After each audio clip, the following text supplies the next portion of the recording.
saya rada maksa lah. Saya umroh dan saya mengumrohkan ibu saya. Jadi saya berangkat dengan ibu saya waktu itu. Ketika pulang uang kita tuh dari segi rupiah ya sangat pas-pasan karena umroh waktu itu saya umroh Ramadan ya. Itu biayanya ya lumayan lah bagi saya pada masa itu gitu. Nah jadi saya berangkat, ibu saya berangkat.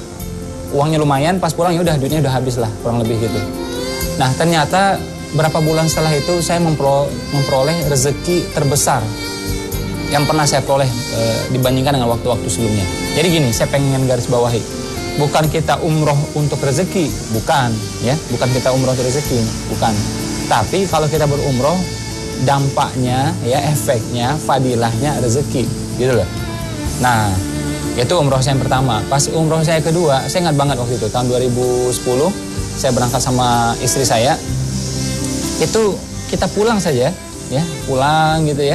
2 hari atau 3 hari setelah itu ya, itu uang masuk gitu, tangtong non-stop selama sekian bulan waktu itu. Nah ini yang saya alami, Nah kenapa bisa rezeki? Ya jadi saya pengen meyakinkan teman-teman yang mungkin ragu-ragu atau tidak pernah berniat untuk umroh. Jadi gini loh, kalau kita mengorbankan uang kita, katakanlah dalam sedekah gitu ya, kita mengorbankan uang kita, Allah akan lapangkan uang kita. Ya, kalau dalam duha ya kita korbankan ya, kita luangkan waktu kita, maka Allah akan lapangkan waktu kita. Nah kalau umroh ini luar biasa dua-duanya. Jadi kita korbankan uang kita dan kita luangkan waktu kita. Jadi pengorbanan kita dua, uang dan waktu. Sekali lagi, uang dan waktu. Uangnya berapa? Wah ini luar biasa. Kalau sedekah mainnya mungkin ratusan ribu atau jutaan aja. Kalau umroh uangnya berapa? Ya minimal belasan juta. Ya, tapi orang rata-rata biasanya sekitar 20-an sampai 30-an lah. Jadi biayanya sekitar 20 juta, belum lagi dia pegang uang gitu ya, untuk jaga-jaga sekitar mungkin 5 juta atau berapa. Jadi lumayan uangnya yang dia korbankan. Ya kita kan katakanlah rata-rata sekitar 20 juta gitu. 20 juta uang yang dikorbankan sama dia. Satu. Terus waktu juga. Ini luar biasa. Kita yang karyawan meluangkan waktu 15 hari itu bukan hal yang mudah gitu. Pengusaha juga sama. Karena begitu dia berangkat, dia harus mengorbankan bisnisnya ya. Kalau dia pegang, itu bisa menghasilkan sekian. Tapi kalau dia tinggalkan, dia bisa kehilangan sekian. Nah itu dia korbankan semua, 15 hari bahkan sampai 20 hari juga. Jadi uang yang dikorbankan sekitar 20 juta, waktu yang dikorbankan juga gitu ya. Pulang pergi itu bisa jadi 20 hari juga. Nah karena pengorbanan yang luar biasa ini, makanya efeknya apa? Itu malah akan melapangkan uang kita, akan melapangkan rezeki kita. Nggak percaya juga. Tadi saya udah kasih contoh, tapi kalau masih kurang yakin ya, teman-teman silahkan cek sendiri. Abangnya, saudaranya, orang tuanya, pamannya, tantenya, kakeknya ya, yang pulang umroh, coba lihat. Mereka yang pulang umroh gitu ya, itu malah rezekinya membaik. Aneh kan? Kita kan buang duit nih ke sana. Tapi efeknya itu ternyata memudahkan duit kita, memudahkan rezeki kita. Rezeki memang bukan semata-mata uang gitu, tapi salah satunya itu. Belum lagi keberkahan, belum lagi kesehatan, belum lagi pelipat gandaan pahala dan seterusnya. Nah makanya saya sangat menyarankan bagi teman-teman untuk berumroh. Satu, kedua apa?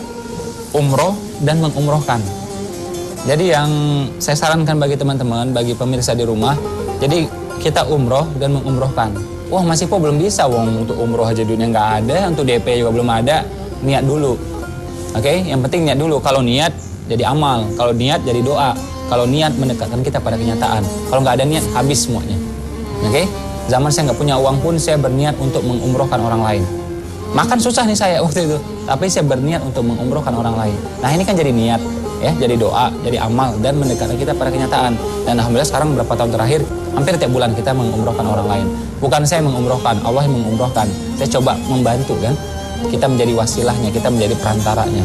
Nah, kalau kita lakukan dua-duanya ini, umroh dan mengumrohkan, wah ini efeknya luar biasa menurut saya. Kalau belum bisa kita lakukan untuk orang luar, orang banyak, yang minimal untuk keluarga kita lah. Untuk pasangan kita, orang tua kita, mertua kita, minimal dari sana. Nah, ternyata umroh itu seperti yang dibilang tadi, itu memudahkan rezeki kita. Dan justru akan melapangkan waktu kita. Jadi nanti dalam setahun itu, mudah-mudahan teman-teman itu akan cukup waktunya. Nggak kejar-kejaran lagi gitu loh. Jangan kita hidup tuh kejar-kejaran terus gitu kan, kehabisan waktu. Nah kita berusaha punya dua-duanya, uang punya, waktu punya. Oke? Dan ada yang mengatakan, wah Mas Ipo ngapain umroh berulang? Mending uangnya umrohkan orang lain atau kita kasih orang, sedekahin gitu. Jadi gini, mengumrohkan orang lain, ya itu bagus, sangat-sangat bagus. Tapi ada satu hal yang tidak bisa kita dapatkan. Misal gini, saya berumroh, saya dapat pahala umroh. Atau saya tidak berumroh, saya berangkatkan orang lain, saya dapat pahala umroh juga. Cuma ada satu hal yang saya tidak bisa dapatkan. Apa itu? Kita tidak dapat casnya. Bagi teman-teman yang pernah ke Tanah Suci, itu tahu. Ketika kita masuk Masjid Nabawi, Masjidil Haram, itu ada sensasi yang luar biasa yang tidak bisa disebutkan, tidak bisa dijelaskan semuanya. Nah, tapi pas kita di sana baru terasa. Coba tanya sama teman-teman kita, saudara kita yang pulang dari sana. Ketika mereka berada di Raudah, ketika mereka berada di makam Nabi, ketika mereka berada di makamnya sahabat gitu ya, atau ketika berada di depan Ka'bah, ketika berada di Masjidil Haram, itu ada sensasi yang luar biasa, nggak bisa terjelaskan. Dan nggak tahu kenapa kita berada di sana pasti nangis aja udah. Ya, ketika kita di makam Ibrahim, ketika kita di Hijr Ismail gitu ya, ketika kita di pintu Ka'bah. Nah, ini kita perlu mecas diri kita gitu, ya. Dan kalau kita lihat lagi, itu kan satu tuh yang efeknya ke kita. Kedua, kita lihat Nabi seperti apa. Ternyata Nabi pun umrohnya berulang. Jadi tidak ada masalah yang sebenarnya. Jadi kita umroh dan mengumrohkan orang lain. Sedekah ya tetap juga gitu. Bukan berarti salah satu. Jadi semuanya silakan aja dilakukan. Makanya tuh doa kita, ya impian kita, harapan kita itu percepatannya luar biasa. Ya, makanya begitu kita pulang ke tanah air, apa yang kita inginkan tuh biasanya terjadi percepatan biasanya. Karena itu saya merasakan ketika saya umroh pertama, ya 1 bulan atau 2 bulan setelah itu, ya itu saya mendapatkan rezeki terbesar seumur hidup saya. Ya, ketika saya umroh kedua itu, yang seingat saya, berapa hari setelah saya pulang itu saya mendapatkan juga, ya uang lah, jelas uang beneran. Itu masuk beneran ke rekening saya, tang seperti itu. Nah, yang umroh yang ini saya belum tahu dapatnya apa. Tapi yang jelas panjang saya perjalanan itu, saya mendapatkan ilham, itu juga rezeki. Saya nulis sampai 2 bab. Jadi saya sebagai penulis itu rezeki yang luar biasa besarnya yang sebenarnya gitu ya. Makanya Nabi pernah mengatakan umroh menghapus kefakiran. Jadi kalau dilihat sekilas umroh menghabiskan uang, ternyata tidak, melapangkan uang kita yang nyatanya seperti itu. Ya kan? Nah, jadi saran saya bagi teman-teman mesti berniat ya, bertekad untuk umroh beneran. Caranya gimana? Bukan sekedar niat saja, dikonkretkan, take action. Ya, ambil brosurnya, ya, pergi ke travel, ambil brosurnya, cari tahu seperti apa. Walaupun nggak punya uang, udah bikin aja tabungan 500.000 kah, 1 juta kah, 2 juta kah, bikin tabungan khusus untuk umroh. Niat kita kayak gitu. Terus melunasinya, mencukupinya gimana Mas Ipo? Itu urusan Allah. Yang penting kita udah niat. Ya, kalau menurut Allah kita pantas lah sampai ke sana. Kalau enggak. Bagi teman-teman yang nggak punya uang, nggak usah khawatir. Ya, banyak orang kaya tidak sampai ke Tanah Suci. Banyak juga orang miskin sampai ke Tanah Suci. Jadi umroh bukan soal uang sebenarnya, soal keyakinan dan bagaimana kita take action dengan keyakinan tersebut. Oke, mungkin itu saja untuk pagi hari ini. Ya, Assalamualaikum warahmatullahi wabarakatuh. Selamat pagi teman-teman. Semoga berkah berlimpah.